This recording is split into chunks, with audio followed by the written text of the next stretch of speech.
Hello all, welcome to today's session. So today we are going to discuss John Milton's Lycidas. John Milton, he was an English poet who wrote during a period of great religious flux as well as political upheavals. And he is very famous for his work, The Paradise Lost, and written in blank verse and using his grand style. His epic Paradise Lost, written in the year 1667, is widely considered to be one of the greatest works ever written by John Milton. Milton attended Christ College, Cambridge, in the year 1625, and he was called the Lady of Christ owing to his fair complexion. And it was at Cambridge he started a new friendship with Edward King, who was a member of the Yorkshire family. Unfortunately, he was drowned in a shipwreck while he set out for Ireland to meet his family. And this tragedy in Edward King's life inspired Milton to write the poem Lycidas. This poem, Lycidas, it belongs to the category of pastoral elegy. Now let us have a look at what a pastoral elegy is. We know an elegy, it is a poem that usually laments for a dead person. It covers a wide range of subject matters like death, love, war, and obviously they are sad, mournful, commemorative verses. And its tone too is naturally sad and melancholic. A very famous example of elegy in English literature is Thomas Gray's Elegy Written in a Country Churchyard, which got published in the year 1750. Now we can just look how a pastoral elegy is different from a typical elegy. A pastoral elegy is a poem about death, but at the same time about the idyllic rural life.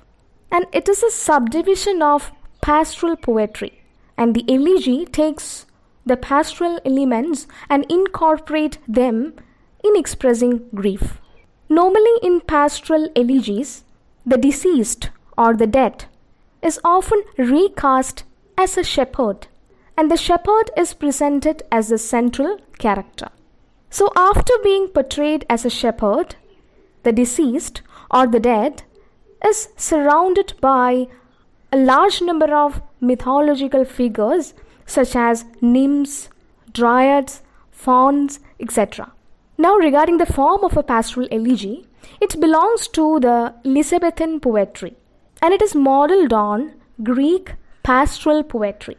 And it has several key features including the invocation of the muse, detailing the impacts of death of the specific person on nature, poets' simultaneous acceptance of death's inevitability, and hope for immortality.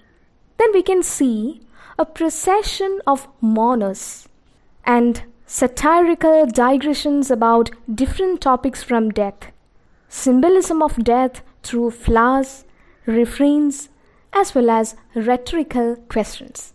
So this poem, Lycidas, though it was written in the year 1637, it got published only in the year 1638.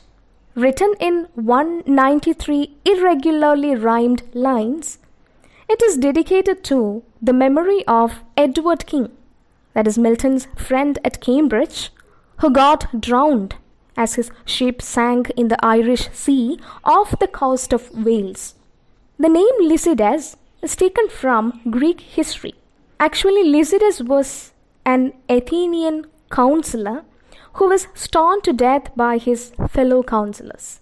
Here, Milton has named Edward King as Lycidas, and he follows the tradition of memorializing a loved one through pastoral poetry.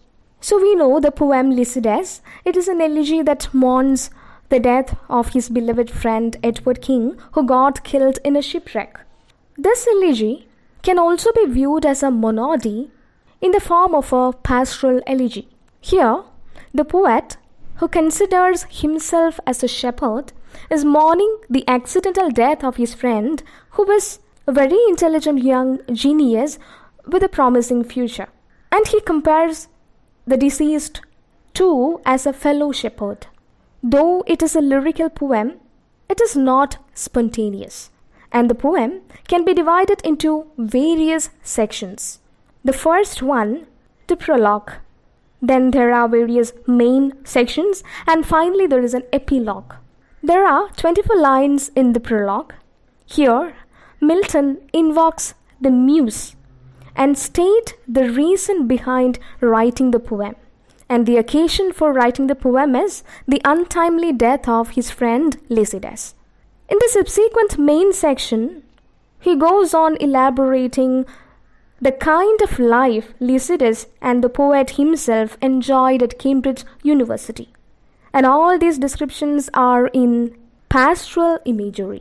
Both Lycidas and Milton used to study early in the morning, and they deeply enjoyed the life at Cambridge. But now that Lycidas was no more, and a heavy change has taken place, the poet laments the death of Lycidas in the manner of traditional elegiac poets. And he even questions the muse where she was when Lycidas was dying. But at the same time, the poet comes to the realization that even the presence of the muse wouldn't have saved Lycidas. In the section that follows, the poet comments on the precariousness of human life. He says that the tragic irony associated with human life is that humans abandon all worldly pleasures and live a strenuous life and strive hard for achieving fame. But as one is about to obtain his reward of fame, the fate intervenes and he dies. Here Milton says that it is the life after death, or the life in heaven, that is much more beautiful than fame on earth. And in the next section, we can see a procession of mourners led by Triton, who is the god of sea. Then arrives Saint Peter, who is the pilot of the Galilean lake, and he also makes his appearance, and Milton uses him as his mouthpiece for voicing his dissension towards the then prevalent habits of the clergy. In the fourth section, Milton says that his friend Lycidas has escaped from intolerable reality into a lovely world of make-believe. In the fifth section, he hopes for his friend attaining immortality. Here he incorporates the Christian religious ideal of resurrection. Finally, in the epilogue, the poet is back to the portal images, and where he indirectly refers to the Greek pastoral poets, and he finally concludes with a determination to face life hopefully as well as to rise up to great expectations. So this is just an introductory session on the poem Lycidas, and we shall deal with the section-wise summary in the upcoming videos. So thank you for listening and watching.